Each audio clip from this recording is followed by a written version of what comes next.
Praise the lord. నీకోసం వేసే మాట అని దేవుని వాగ్దానాన్ని వింటున్న ప్రియ దేవుని బిడ్డలందరికీ హృదయపూర్వకమైన వందనాలు తెలియజేస్తున్నాను. ప్రతిరోజు దేవుని వాగ్దానాన్ని వింటున్నారు కదా, ప్రభువు ఈ వాగ్దానాలన్నీ కూడా మీ జీవితంలో నెరవేర్చాలని ప్రార్థిస్తున్నాం. అలాగే అనేకలు మీ ప్రార్థనావసరాలు కూడా పంపిస్తున్నారు. నిశ్చయంగా మీ ప్రార్థనావసరాల నిమిత్తం కూడా ప్రార్థిస్తున్నాం. దేవుడు మీ ప్రార్థనలకు గొప్ప సమాధానం కలగజేసి మీరు ఎదుర్కొంటున్న ప్రతి సమస్య నుంచి దేవుడు మిమ్మల్ని విడిపించును గాక. ఈ రోజు దేవుడు మనకు అనుగ్రహిస్తున్న వాగ్దానము ఇర్మీయా గ్రంథము 15వ అధ్యాయము 19వ వచనము, నీవు నా నోటి వలె ఉందువు. ఆమె నిశ్చయంగా ప్రియ దేవుని బిడ్డ, ప్రభువు చక్కటి వాగ్దానం చేస్తున్నాడు. మనం ఎలా ఉంటామంటే దేవుని నోటి వలె ఉంటామంట.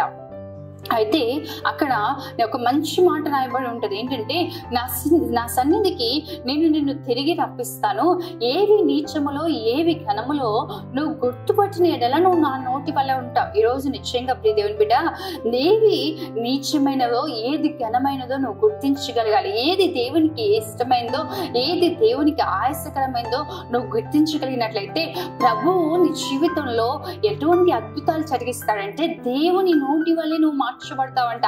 ఆయన మాటలు నీ నోట్లో ఉంటాయి. ఆయన మాట, దేవుడు మాట్లాడితే ఎటువంటి అద్భుతాలు జరుగుతాయో నీ మాట ద్వారా కూడా ప్రభు అటువంటి అద్భుత కార్యాలు జరిగిస్తాడు. ఎంతకన్నా గొప్ప ఆశీర్వాదం, ఎంతకన్నా గొప్ప దీవెన ఏదైనా ఉంటుందా? అయితే ప్రియ దేవుని బిడ్డ, నిశ్చయంగా ఈ రోజు ఒకసారి పరీక్షించు. నువ్వు చేసే పని మేలైనదా, క్షేమకరమైనదా, యోగ్యమైనదా లేదా అని చెప్పేసి ఏవి యోగ్యంలో ఏవి నీచంలో నువ్వు గుర్తుపట్టగలగాలి. రోమీలకు రాసిన పత్రికలో కూడా చక్కటి మాట రాయబడి ఉంటది. ఏంటి అంటే, మనము ఏవి మాన్యమైనవో ఏవి ఖ్యాతి గలవో గమనించగలిగే వారిగా ఉండాలి. ఈ రోజు రక్షింపబడిన మనము దేవుని మాటలు వింటూ దేవుని చిత్తానుసారంగా జీవిస్తున్న మనము ఏవి రమ్యమైనవో ఏవి ఖ్యాతి గలవో ఏవి ఘనమైనవో గుర్తించగలగాలి. ప్రియ దేవుని బిడ్డ, ఈ రోజు నువ్వు చేస్తున్న ఉద్యోగంలో చేసే పని దేవుని దృష్టికి ఘనమైనదేనా? నువ్వు మాట్లాడుతున్న నీ మాటలు దేవుని దృష్టికి ఘనమైనవేనా?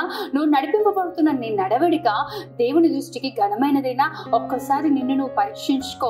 నీ విశ్వాసాన్ని పరీక్షించుకో. నీ ఆత్మీయ జీవితాన్ని, నీ ఆత్మీయ నడవడికని నిన్ను నువ్వు పరీక్షించుకోగలిగినట్లయితే నువ్వు ఎలా మార్చబడతావు అంటే దేవుని నోటి వల్లే ఉంటావంట.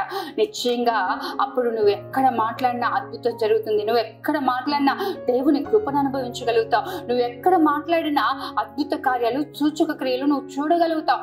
నిశ్చయంగా ప్రియ దేవుని బిడ్డ, దేవుని నోటి వల్లే నువ్వు మార్చబడాలి అంటే ఏవి యోగ్యమైనవో ఏవి ఖ్యాతి గలవో ఘనమైనవో నువ్వు గుర్తించినట్లుగా మార్చబడదు గాక. ఆమేన్. ప్రార్థన చేసుకుందాం. మహోన్నతుడైన తండ్రి, సర్వశక్తిమంతుడైన దేవా, సర్వాధికారి, నీకే వందనాలు, స్తోత్రాలు ప్రభువా. అయా, ఈరోజు మీరు మాకు ఇచ్చిన వాగ్దానాన్ని బట్టి వందనాలు.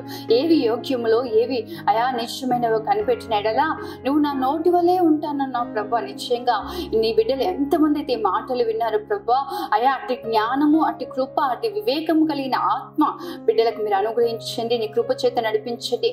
బలమైన గొప్ప కార్యాలు జరిగించండి ప్రభువా.